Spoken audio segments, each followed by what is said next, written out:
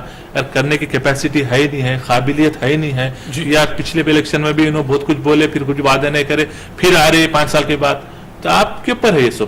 جو آپ کو جج کرنا ہے کس کو ووٹ ڈالنا ہے, کون سے شخص کو ڈالنا ہے, پوری آزادی آپ کو ہے. کوئی آپ کے پاس پابندی نہیں ہے, کوئی آپ کو مجبور نہیں کر سکتا, کوئی آپ کو اصرار نہیں کر سکتا. تو لہٰذا جب کبھی بھی آپ کسی کو ووٹ ڈالتے ہیں تو سوچ سمجھ کے ووٹ ڈالیے, اس کی قابلیت کو اپریشیٹ کریے. جی, کل بھی میں نے عرض کیا تھا کہ ہندوستان کے ایک مشہور اداکار عامر خان ہیں, ان کا پرسوں ہی ہم نے ایک بیان پڑھا تھا کہ اگر آپ کسی کو بھی نوٹ لے کر کے ووٹ ڈالو گے تو ان فیوچر میں یہ ہر ممکن پاسبلٹی ہے کہ وہ نوٹ لے کر کے آپ کو بیچ دے گا. اس چیز کو ضرور دھیان میں رکھیے گا, بار بار اس چیز کو دہرانے کی بھی ضرورت ہے, میڈیا کے تھرو ان چیزوں کو لانے کی ضرورت ہے. اس اسٹیٹمنٹ کو عامر خان کے ضرور یاد رکھیے گا, کہیں آپ کا سودا نہ ہو جائے الیکشنز کے بعد.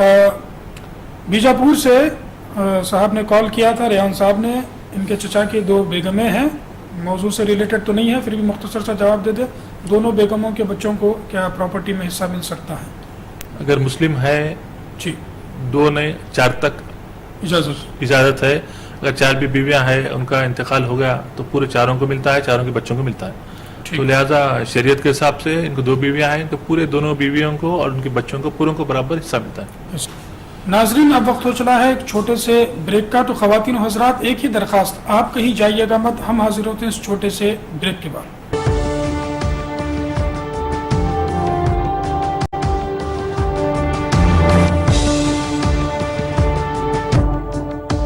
ناظرین, بریک کے بعد ایک بار پھر آپ تمام کا پروگرام لیگل پوائنٹس لائف میں خیر مقدم ہے. آج ہم گفتگو کر رہے ہیں دستور ہند یعنی انڈین کانسٹیٹیوشن, اس کو بھارت کا سمویدھان بھی کہا جاتا ہے. دوستو, دستور ہند پر آج ہم گفتگو کر رہے ہیں. دستور ہند کی دفعہ 1, 2, 3 یہ بھی بہت اہمیت رکھتی ہے.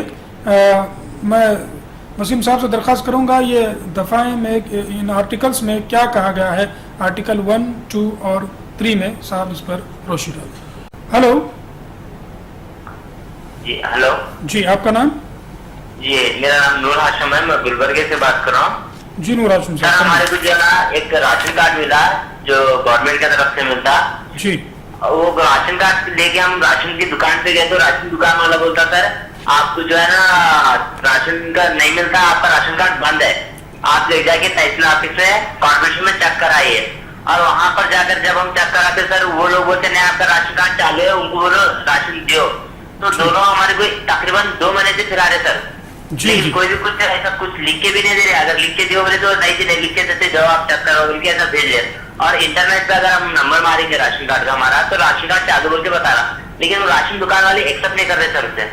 ٹھیک ہے, ٹھیک. تو اس کے لیے ہمیں کیا کرنا چاہیے سر؟ جی, بہت شکریہ, آپ نے ہمیں کال کیا گلبرگہ سے نور ہاشم صاحب. میرا سوال جو ہے پہلے آپ اس کو سن لیجیے دستور کے متعلق انڈین کانسٹیٹیوشن کے حساب سے. اس سے پہلے اور ایک میں کال کو شامل کر لیتا ہوں. ہلو جی, آپ کا نام بتائیے پلیز. جی, نیاز جی, کہاں سے بول رہے ہیں؟ جی فرمائیے, سوال بتائیے. جی, ہمیں آرسی کے بارے میں بات چیت کرنا تھا. فرمائیے. جی بتائیے سوال. ہلو جی جی جی, سوال بتائیے. جی, ہمارے پراپرٹی ہے جی, وہ پراپرٹی میں ہمارے 5 بہن ہیں, 2 بھائی ہیں. ٹھیک ہے. جی, اور ہمارے والدہ ہیں. جی جی, ان کی باری میں کیسا تقسیم کرنا اس کے بارے میں. آپ کی والدہ بھی ہیں؟ جی جی, ٹھیک. والد نہیں ہیں. والد صاحب کا انتقال ہوا, والد صاحب کے نام پر پراپرٹی ہے؟ جی جی, نہیں, دادا کے نام کی پراپرٹی ہے. دادا کے نام پر پراپرٹی ہے. جی جی, ٹھیک ہے. دادا آپ کے ابھی باقاعدہ حیات ہیں؟ دادا صاحب کا انتقال ہوا. دادا صاحب کا پہلے انتقال ہوا یا آپ کے والد کا؟ دادا صاحب کا پہلے انتقال ہوا, جی, والد کا. تو والد صاحب کے نام پر پراپرٹی ابھی ٹرانسفر نہیں ہوئی تھی؟ ہاں ہاں, پراپرٹی ٹرانسفر ہو گئی ہے. ہو گئی ہے. جی جی, ٹھیک ہے, بہت شکریہ, آپ نے ہمیں کال کیا. ضرور اس پر ہم گفتگو کرنے کی کوشش کریں گے. آرٹیکل 1, 2, 3 آف انڈین کانسٹیٹیوشن کیا ہوتا ہے, میں صاحب سے درخواست کروں. 1, 2, 3 یہ دیکھیے فارمیشن آف نیو اسٹیٹس اور ٹیریٹریز اور alteration of areas of the states. اگر جب کبھی بھی